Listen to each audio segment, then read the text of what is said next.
बाबा ने अब्बास पे गोली चला दी और उसने सारे आदमी हमारे पीछे लगा दिए। मैं अपनी नौकरी भी खो दूंगी। वो हमें ढूंढ निकालेगा और खत्म कर देगा। बाबा खुद को गिरफ्तार करवाएंगे। हम सब पुलिस को एक ही बयान देंगे। कहेंगे कि अब्बास ने उकसाया था और वो सब भी बताएंगे जो अब्बास ने किया। अदनान और मैं किसी को भी किसी भी किस्म का नुकसान कभी पहुंचने नहीं देंगे। आप लोग डरे नहीं।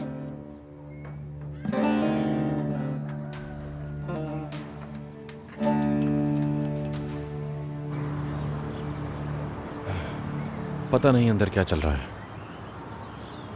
और मैं भी अभी तक यहीं हूं। सब ठीक होगा। बेहतर है मैं चलता हूं।